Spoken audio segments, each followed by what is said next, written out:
My mate died 6 years ago, but today, he appeared in a recent photo my niece showed me. In the center of the frame, a man was cutting a cake. Calder Asheville, my dead mate. Aunt Elara, look! It's from that big party! My niece Lily practically shouted. It was a thick card with gold edges. Lily found it in her mother Marin's mail. The photo was formal. A long oak table was set with autumn flowers. People held up crystal glasses. Calder was laughing. He held a she-wolf, lips pressed against her temple, celebrating Calder and Vivian's 6th mating anniversary and the birth of their pup. He didn't die in the border war. He faked his death and found a new mate. Everyone at the table knew, except me. I slammed into the table, spilling stew everywhere. My hand reached for my neck.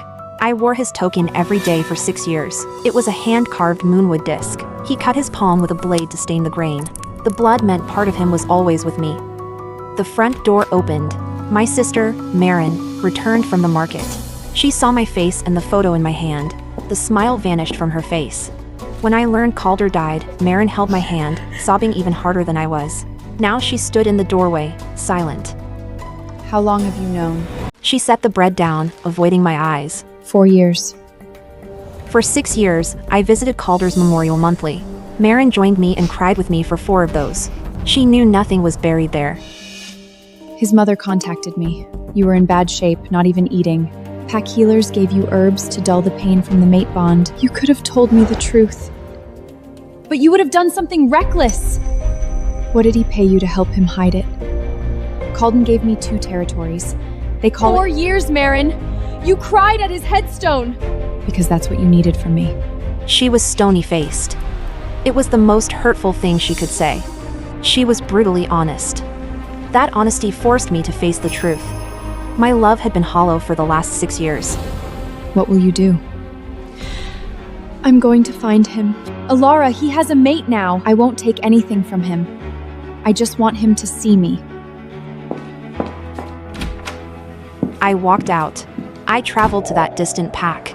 Waiting in the cafe across from the restaurant, my coffee sat untouched. At 5:30, Calder stepped out of a dark car. 6 years.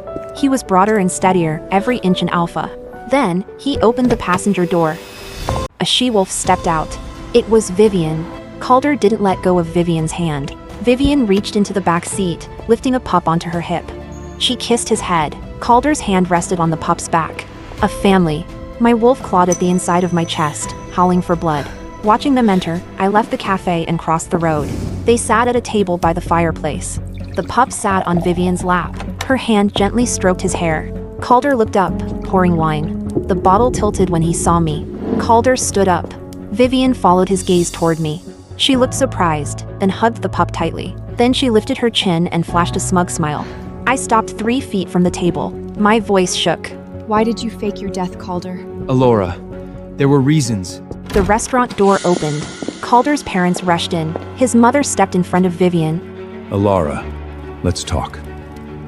I followed them into a private room. A long table.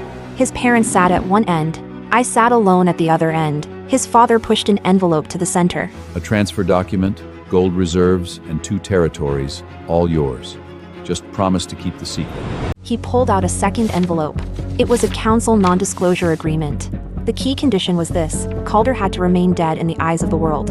I had to keep pretending he was gone. He set a pen beside it, waiting for my signature. The door opened. Marin walked in. She had driven after me. Calder's parents had contacted her. You must agree. Arguing just makes you look pathetic. Since he died, the pack has whispered that you're cursed. Do you really want them to know you spent 6 years mourning him? A man who's now cutting cake with another she-wolf. Elara, I'm sorry, but you know a pup needs a father. Take off the necklace. That bond is dead. It has dragged you into the abyss for years. A dead bond. The very moonwood necklace he carved with his own blood. I wore it daily for 6 years. He actually dared to call it a dead bond. I walked to the fireplace at the room's end. Elara, don't, please!